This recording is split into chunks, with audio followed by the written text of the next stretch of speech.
Well, what happens when people choose loyalty over righteousness? When protecting the wrong people leads to devastating consequences?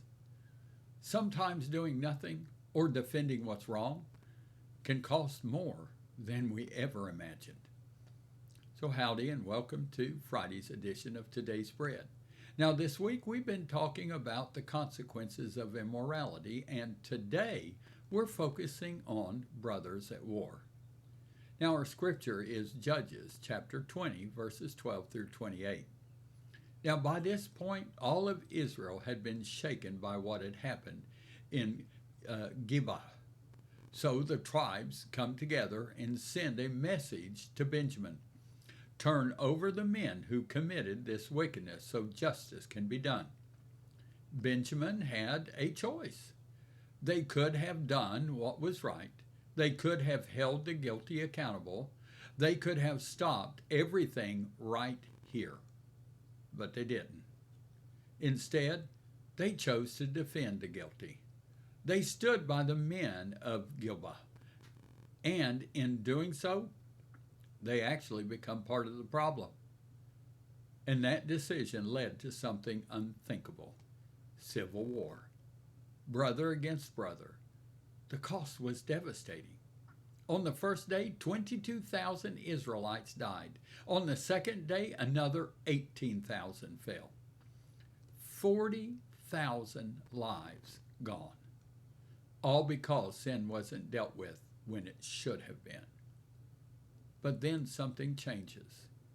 After those losses, Israel finally stops and seeks the Lord. They go to Bethel. They weep, they fast, they pray. And this time, they didn't move forward in their own strength. They wait on God. Led by the priest Phinehas, they humble themselves and ask for direction. And God answers.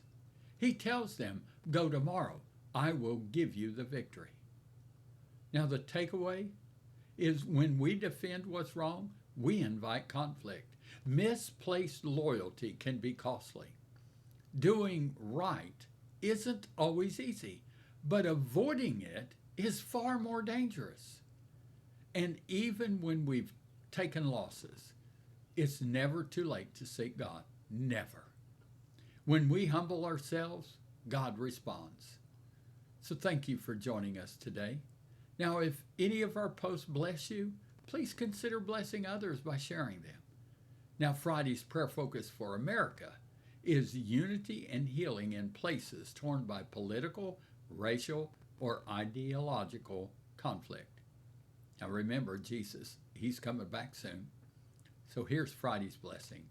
I bless your roots to go down deep into the soul of God's marvelous love. Jesus is the bread of life, and may his word nourish you today.